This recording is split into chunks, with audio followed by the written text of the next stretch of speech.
keeps us in our tracks. Bravely we prove in our striving, trudging together each day. Where there's a will, there's a way.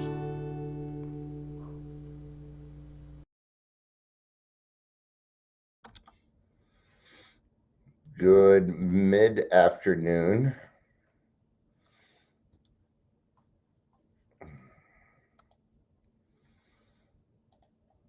I just don't think I was done talking. I don't know, man. I'm going through changes. I am. Things are changing on me quickly. Call it the 2x4 effect. It's when I get a lot of information at once, and how I feel about things, how I look at things changes very quickly. And yeah, but that's not what we're really talking about. But some days like these, it's just, I just feel like there's something I gotta say, but I don't know that I always quite get it out, or what it is that I'm really trying to get across, if that makes sense. But you're a bunch of alcoholics, so I have a feeling that makes sense. All right. Well, I shouldn't call you a bunch of alcoholics. Maybe a bunch of like-minded people. Probably go for that.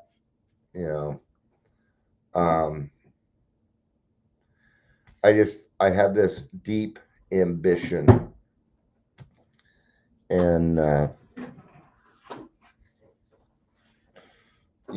there's a lot of exceptional people out there, with very big hearts, who can do a lot of things, and they've been separated, and I'm bringing those people together. What I kind of told because I just got out of therapy, and I probably should have done my bitching at the beginning, so I worked through it. But the last 3-4 years, I've been trying to make some changes in Colorado, trying to make people aware, and I was doing it alone. A lot of people just didn't want to jump on that bandwagon, and I understand why. I get why. I'm not going to hold things against other people because they're not like who I am. I think that's silly, and we all get to be individuals in who we are, right? But now I have to look at it a little bit different, because there are people that have jumped on the quote unquote bandwagon. I'm just using that as a word, as a reference, and it is not for me. And first of all, it's nice because now I'm not doing it alone. But the other thing is I have to think of other people and their reputations and what they're doing, and but all these ideas and stuff that I've had over the last 3-4 years to get things going can now start to become a reality, and that's weird. And it's just weird because I haven't been in this position before. That's why it's weird.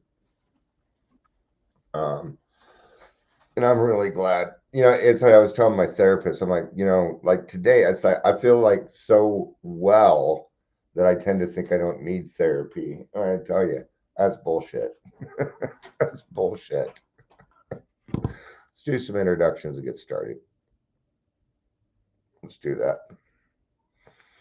And then Dion's going to go decompress. All right. We're going to be in the 12x12, I believe. We go through a couple of different books here. Right. I picked a random one out of the daily reflections. It was "Hold Your Face to the Light," as Bill sees at page 3. Then this leads us to As Bill Sees It, which leads to the 12 by 12. Welcome to the Daily Trudge. My name is Dion. Yep. If you're here, please say hello. Whether you're watching the live or the rewatch, hopefully chat is working. This one will not be as long, probably.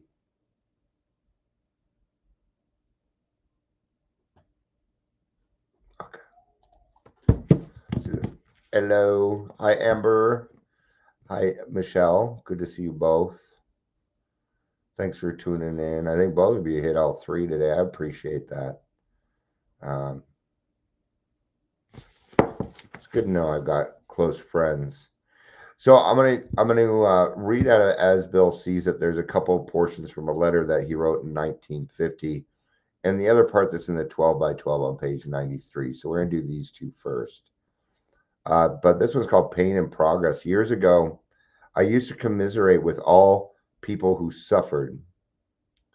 Now I commiserate only with those who suffer in ignorance, who do not understand the purpose and the ultimate utility of pain. Hi, Clara. It's good to see you. It's good to see you. So for us, pain, what is it? What is the real first pain? Well, it's the alcoholism, right? Right. When we first got here, pain was the touchstone of the change for us to get into a program, seek some help, maybe a higher power, a sponsor, read through the big book, causes and conditions, thoroughness, you know. Then we move on to things like forgiveness and and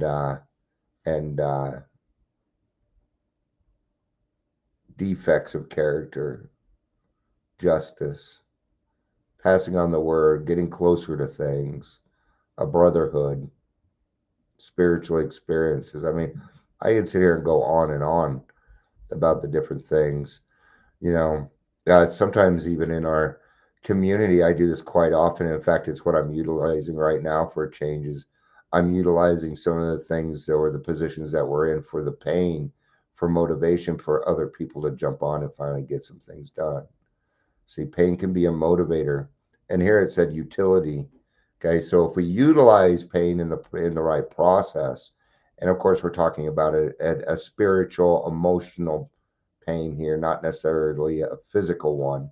Although a physical one can do it, maybe you're in enough physical pain where you decide you better get your butt to the doctor, right? This one says, believe more deeply, hold your face up to the light, even though for the moment you do not see, right? I wish it would have given us more context on that one because it's a cool line, but it doesn't give me much to go on. Right? But believe more deeply. So what is it? Well, faith, it'd be faith, man. Hold your light, even though for the moment you do not see. Well, maybe you're being blinded by the light. Right? Wrapped up like a deuce. Deuce. Right?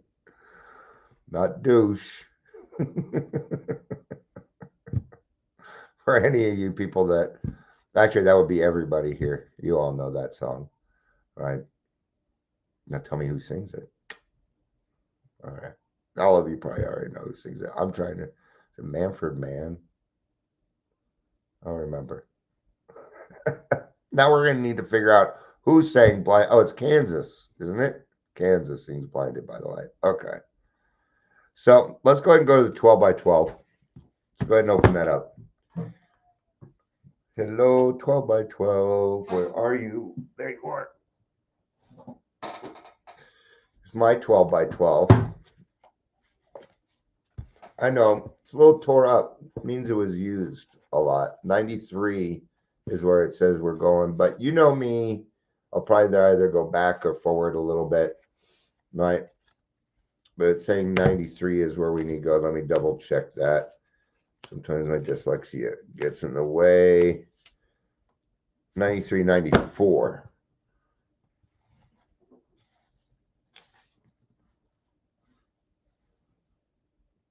let's go ahead and start on page 92, and we'll just finish the chapter. This will be on step 10. If you'd like to follow along, I'll be starting on the first full paragraph of page 92.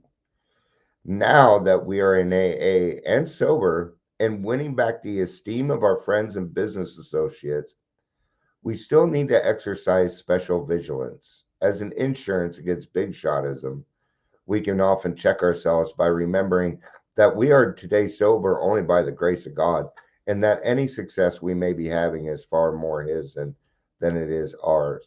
Now, I don't want you to think that you don't have success. You've been doing some hard things, man, and it is okay to pat yourself on the back and tell yourself, "Good job." Just don't break your arm doing it. It doesn't need to, it doesn't need to be extended longer than a couple of seconds. Okay. There's often times when I'm like, "Hey God, where's my recognition?" And I say it that way because it's kind of selfish, but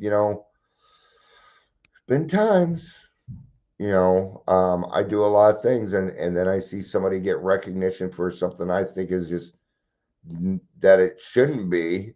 I'm like, well, fuck, what about me?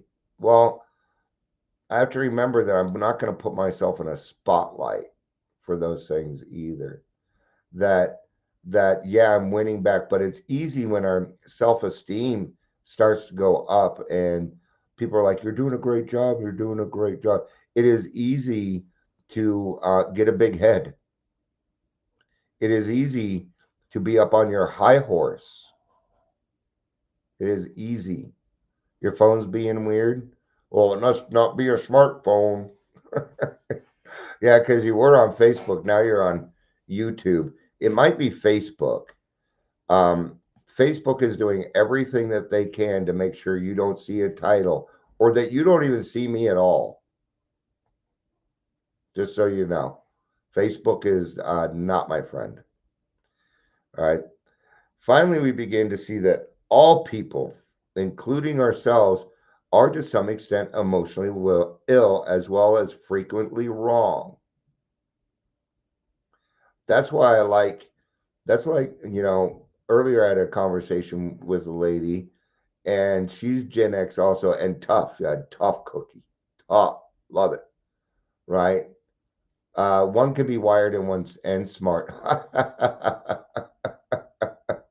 Thank you, Amber. So yeah, doesn't matter if it's a smartphone or not. One can be wired and smart. Thank you for that. Right. Um, but um, you know, it's like we debated on a few things, right? And when it comes to a debate, it's even when you're on the same side, somebody's going to maybe play devil's advocate in this situation or something, right? But what we're trying to do is get to the right answer. Because that's really what we want. We're not looking for the big shotism. We're not looking for the recognition or any clout on it. We just want to know what's right so that we don't do it wrong anymore. And then we approach true tolerance and see what real love for our fellows actually means. It will become more and more evident as we go forward that it is pointless to become angry or to get hurt by people who, like us, are suffering from the pains of growing up. Weird or wired, whatever. Did I say weird? I may have. I might have. All right. It is. It's pointless to get angry over people that are spiritually sick or emotionally ill. No. Oh, but they took it out on me. Well, is that what happened? Is that what happened? See, there's some things that have happened to me where I notice that because I'm the kind of person to say something, I will say something, right? Um, so maybe it's happening to me because God trusts that I will handle the situation correctly. Isn't that a much better way to look at it? Maybe maybe God hasn't been able to get through to that person, and so they picked you because of who you are. Do you ever think of it that way? It's a much better way to look at it, and it hurts a lot less.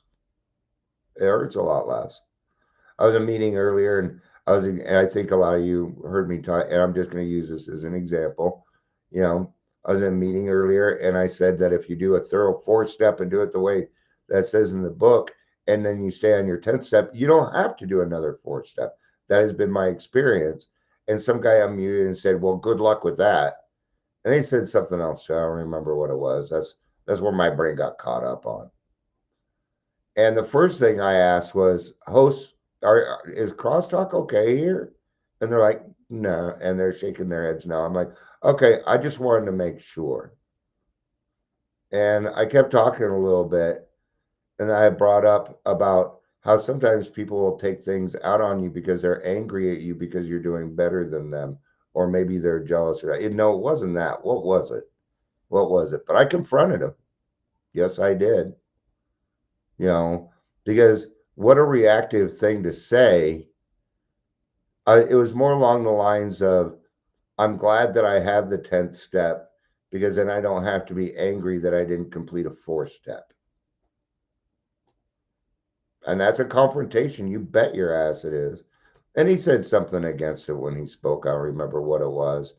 I don't remember that part, but he had some other things, things to say. And somebody sent me a message. They're all, "Don't let him run you off." And I wrote back, I'm like, "I deal with bullies every day. This guy's nothing. I'm not worried about it, but thanks." You know. So, you know, they're sick. So, all right, such a radical change in our outlook will take time, maybe a lot of time. Not many people can truthfully assert that they love everybody. Most of us admit that we have loved but a few, that we have been quite indifferent to the many so long as none of them gave us trouble. I love that part. "I'll tolerate you as long as you don't give me any trouble." And as for the remainder, well, we have really disliked or hated them. All these attitudes, although these attitudes are common enough, we AAs find it we need something much better in order to keep our balance. We can't stand it if we hate deeply. The idea that we can be possessively loving of a few, can ignore the many, and can continue to fear or hate anybody has to be abandoned, if only a little bit at a time. Do I hate anybody? Unfortunately, yes. I haven't gotten to the point where, but do I also love them? Yes. See, loving you is pretty easy for me to do, and this is the reason why. Because I love all of God's children. Okay? Liking actually holds a different standard for me. It's the like part for me. I have to go out of my way to like certain people, right? The thing is if I go and ask God for help and he speaks through people, but I'm refusing to listen because I don't love, like, or I have some kind of opinion on it, then I will miss my answer. And it might come out of the mouth of somebody I do not like. So we would call that shooting yourself in the foot. And being angry at somebody is like taking the poison you intended for someone else. It is old behavior. Okay. Um, there are a few people I'm still praying for. They're like, "Pray for them for 2 weeks." I'm like, "I've been praying for these motherfuckers 2 years." That's awesome, Michelle. A lot of people are at that place. Absolutely. I'm not saying it can't be achieved. I am not saying that. I'm just saying I don't think Dion has quite achieved it yet, but he is working on it. He is working on it. So in the meantime, I won't go out of my way to make their life more difficult because that's what my brain likes to do. It wakes up in the morning. It's like, okay, whose life can I make difficult today? Seriously, it does that. And I have to change my attitude, man. Not every morning. Not every morning. For the last month, I've been including in my prayers, God, yesterday was a really good day. Thank you very much. Let's try and make today a good day also. And that seems to be working for me. We can try and stop making unreasonable demands on those upon those we love. So there's a trait that every human being has, that when we are angry, we take it out on the people we love the most. Airplane mode, out of airplane mode. Then YouTube works again. All that effort to listen to me, Amber. Thank you. I love you too. That's how I took that. I took that whenever somebody takes effort to be around me, I very much notice that. I do. So thank you for being willing and not just getting frustrated and leave. See, that that is change for us, right? So everybody takes their anger out on the person they love the most.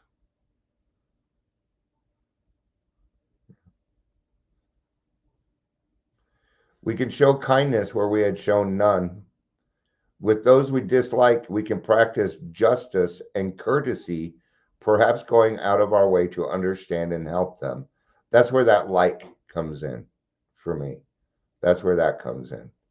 So what I'm going to do is I'm going to go out of my way to see where they're, because like that guy earlier, okay, when he spoke, I was looking for the things I agreed with. That's what I was looking for. And he said several things that I agree with. And so what does that do? It creates common ground. Okay. Now, if I would not have done that when the meeting was over, I would have nailed his ass to the fucking wall. Yes, I would have. And it wasn't for me to do. All right. Whenever we fail any of these people, we can promptly admit it to ourselves always, to them also, when the admission would be helpful. Courtesy, kindness, justice, and love are the keynotes by which we may come into harmony with practically anybody. When in doubt, we can always pause, saying, "Not my will, but thine be done." And often can often ask ourselves, "Am I doing to others as I would have them do to me today?" Today, today. Okay. Now, why is that today in there? Because 8 years ago, I didn't treat myself very well. I was my own worst enemy. Okay. And if anybody ever talks to me the way I talk to me, oh, I will ream you. I will. I'll try not to. I don't know. I can't use that as a finalization. But how about today? Well, let's see. Today I like Dion, and I like what I do, and I'm proud of myself. I'm very proud of myself. Not so much that I need to get a big head about it, but if I'm going to get accolades, it's got to come from within, man. It's got to start there, you know. Otherwise, I'm going to be making these incessant demands that everybody tell me how great I am. All right. Were you here on Sunday when my grandkids were here? I'm like, what's the thing you love about grandma and grandpa the most? Because I just wanted a compliment. I was clear on it. I'm like, and I'm the best grandpa in the world, right? Yeah. Leading compliments from grandchildren. Some of the best things in the world. They they do love me, and you know how I know? Because when they show up, they light up. Such the coolest thing. It's one of the best feelings in the world.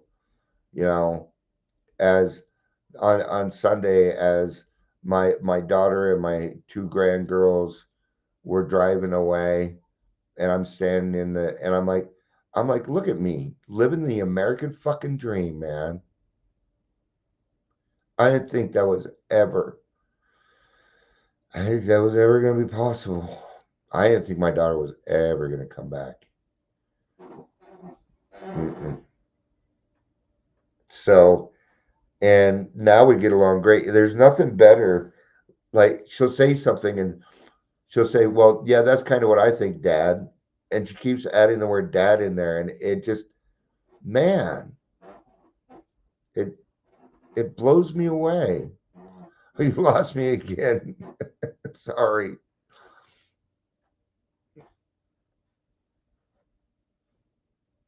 When evening comes up, perhaps just before going to sleep, many of us draw up a balance sheet for the day. This is a good place to remember that inventory is not always done in red ink. Yeah. Good job, Michelle. I like that. And this is kind of what we're talking about here. Yeah. It's a pretty bad day. Oh, no wonder you had to connect to the school. It's gonna cut my ass off. Maybe one day I'll mark it safe for children. And a lot of people go ahead and mark it safe for children. But what would happen if then I got caught and then all the videos were gone? All my work would be gone. I would be gone. There'd be nothing left. I got to do things the right way, right? So, but it's a poor day indeed when we haven't done something right, right? And in the beginning, it's going to be hard to find out what's right in there. It's going to be kind of tough to figure out what you did do right that day because I'm not sure what right and wrong was yet. It could start out with, "Oh, I went to my meetings today. I met with my sponsor today. I did this today," right? And you'll find as life goes along that there'll be more good things than bad things throughout the day if you can start to see the forest for the trees. Because you know what, when you're in the right place, this is a beautiful world, man. It's beauty. There's beauty everywhere you look if you want to find it. As a matter of fact, the waking hours are usually filled with things that are constructive. Good intentions, good thoughts, and good acts are there for us to see. Even when we have tried hard and failed, we may chalk that one up as one of the greatest credits of all. So, what they're talking about here, at least what I'm hearing, is self esteem. Yeah, self esteem. Not big shotism. That is not self esteem. Big shotism is I require your assistance in making me feel better. Where self esteem is we both feel good because we're together. That I can that I can do something right for somebody else. Thank God for allowing me to do it, and I feel good about it. I don't need anything else, right? Oh, here we go. Naily Vargas. All right. So when it comes to PTSD, trauma, anxiety, trauma, how many times are you going to put trauma in there? Bipolar, autoimmune disease, arthritis, ADHD, and you're really hard to deal with. If you need a permanent solution to that psychedelic healing that gets in touch, you can go to Telegram. Now they're using Telegram because they can't get caught.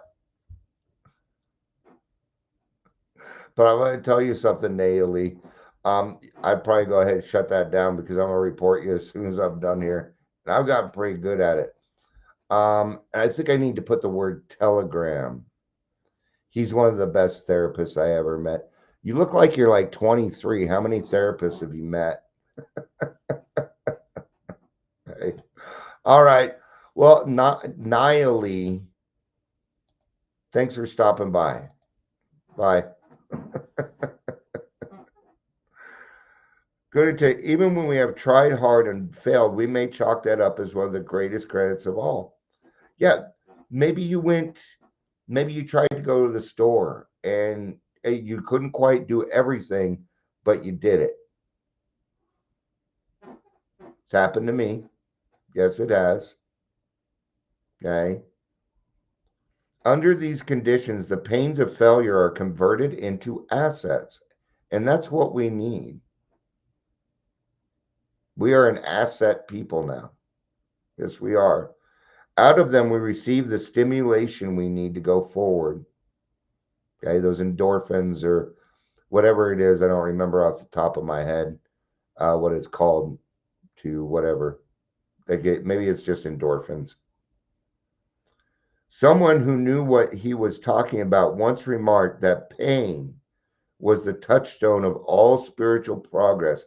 How heartily we AAs can agree with him, for we know that the pains of drinking had to come before sobriety and emotional turmoil before serenity.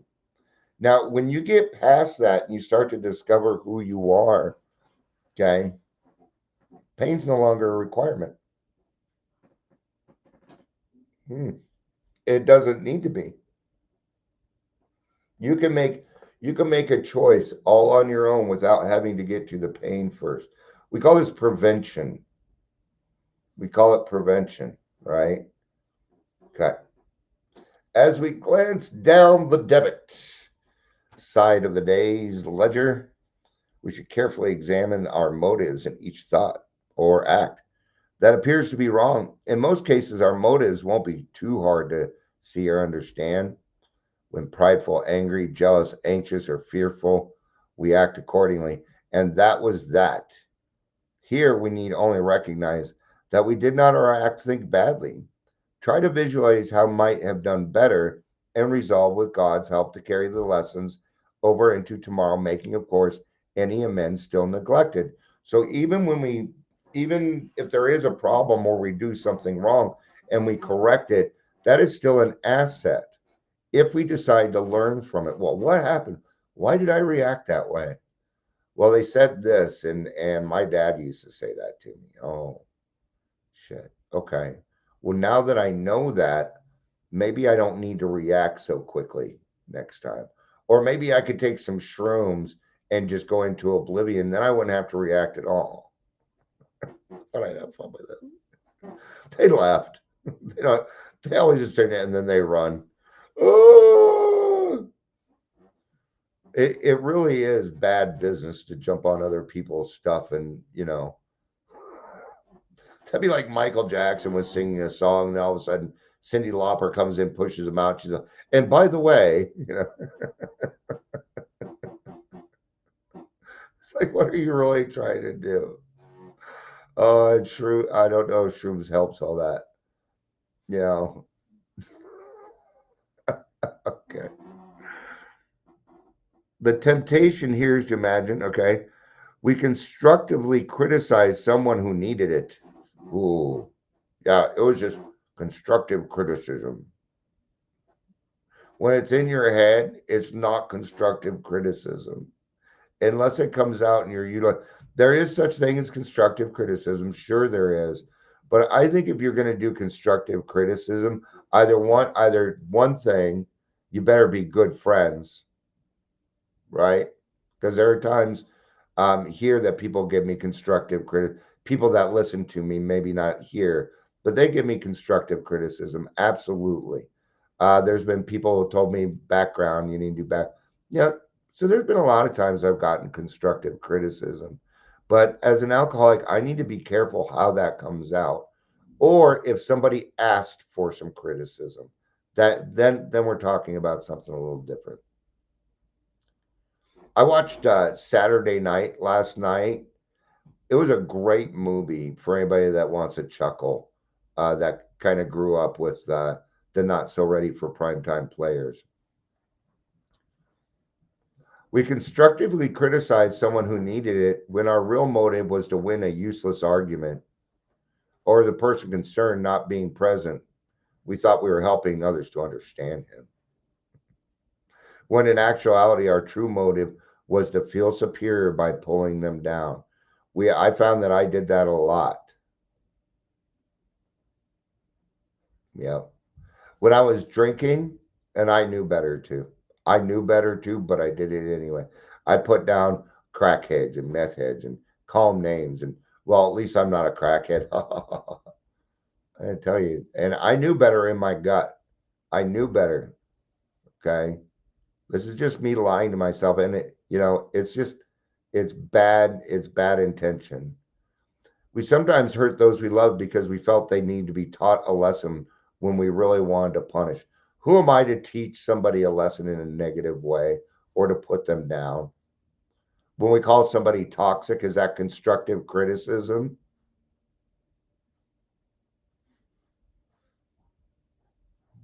I don't think so. I think when if I'm calling somebody else toxic, like Miss Vargas over here,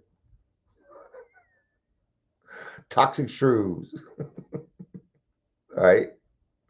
See, even that, and I'm making a joke they ain't even here yet, and that's not even their real name, you know. But at the same time, it wasn't for me to cut down a person if it was an actual person, if that makes sense, right? We were depressed and complained when we felt bad, when in fact we were mainly asking for sympathy and attention.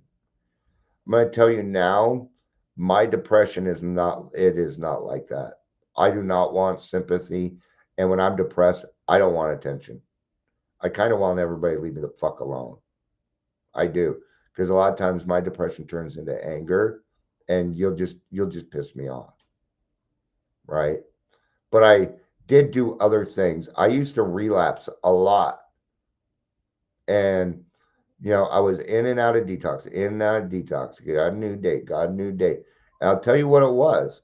I was after the frothy emotional appeal from people and I was getting it. And I got addicted to that, to getting that from people every now and again. Oh, you poor thing, you're trying so hard. And no, it wasn't. No. This odd trait of mind and emotion, this perverse wish to hide a bad motive underneath a good one, permeates human affairs from top to bottom. This subtle and elusive kind of self righteousness can underlie the smallest act or thought. Learning daily to spot, admit, and correct these flaws is the essence of character building and good living. That's how we learn. Yeah. Um, because what happens, we figure out our character defects, right? And it says in 6 and 7, it doesn't say if these crop up, it says when these crop up, which they most certainly will. Actually, it's in the big book, and they most certainly will. This is what we do. It doesn't mean that I'm never going to owe an apology. Is not what it means. It means I need to correct the error now because otherwise it will fester into what? A resentment because my brain will constructive criticize or it'll put somebody down because they were supposed to. Um, when people say you'll thank me later after they called CPS on you or something. I've heard that one a lot in the recovery field lately. That's why it's coming on. Seriously. But yeah, they said they'd thank me later after they called CPS on me. Did they even talk to you about what was going on for? No. This is pride. This is ego. Messing with other people's lives because I think I have some kind of right that I'm able to judge other people by what I see. Did you know that the weakest proof in court is I saw him do that? That's the weakest, right? An honest regret for harms done, a genuine gratitude for blessings received, and a willingness to try for better things tomorrow will be the permanent assets we shall seek.